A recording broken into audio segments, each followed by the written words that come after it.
வெங்கடேஷ் பிரதர்ன்னு தான் சொல்லணும்.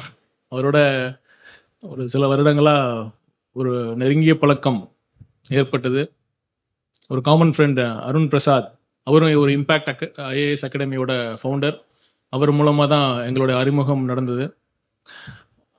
அதாவது எந்த ஒரு எக்ஸாம் ப்ராசஸாக இருந்தாலும், எந்த ஒரு செலெக்ஷன் ப்ராசஸாக இருந்தாலும், அதில் சில கரெக்டான செலெக்ஷன்ஸ் இருக்கும், சில ராங் செலெக்ஷன்ஸ் இருக்கும், சில ராங் ஒமிஷன்ஸும் இருக்கும்.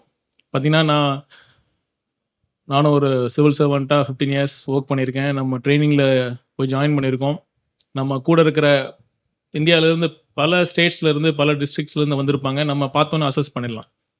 அந்த மாதிரி இவரோட பழகுனதுலேருந்து இந்த யூபிஎஸ்சி ஒரு அந்த எக்ஸாம் ப்ராசஸில் ஒரு ராங் ஒமிஷனாக தான் நான் வெங்கடேஷ் பிரதரை நான் பார்க்குறேன் நான். ஏன்னா நாலேஜ் இருக்கிறவங்களுக்கு ஆட்டிடியூட் இருக்காது, ஆட்டிடியூட் பிரச்சனை இருக்கும். ஆட்டிடியூட் இருக்கிறவங்களுக்கு நாலேஜ் இருக்காது. ரெண்டும் இருந்தால் அந்த எக்ஸ்பீரியன்ஸ், அந்த விஸ்டம் இருக்காது. அந்த மூணுமே இருக்கிற ஒரு நல்ல ஒரு மனிதராக தான் நான் ஒரு வெங்கடேஷ் குமாரை பார்த்தேன். இது நான் சும்மா ஏதோ அந்த மேடைக்காகலாம் நான் சொல்லலை, உண்மையாக ஒரு அனுபவத்தில் நான் சொல்கிறேன். என் கூட ஹர்ஷித், என்னோட இன்னொரு சகோதரர் இருக்கார்.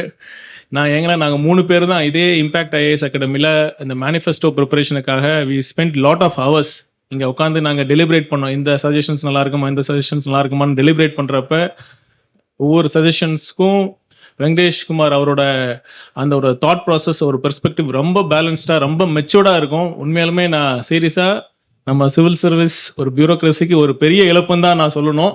இருந்தாலும் அவர் நம்ம இன்னும் எனக்கு முன்னாடி பேசினவர் சொன்ன மாதிரி ஒரு பியூரோக்ரஸிக்கு ஒரு இழப்பு மற்ற சிவில் சர்வீஸ் ஆஸ்பிரண்ட்ஸ்க்கு ஒரு பெரிய ஒரு கெயினாக தான் இருக்குது. ஏன்னா இறைவன் படைப்பில் எல்லாமே எதுவுமே ஒரு காரணம் இருக்கும், எது நடந்தாலும் அதுக்கு ஒரு காரணம் இருக்கும்.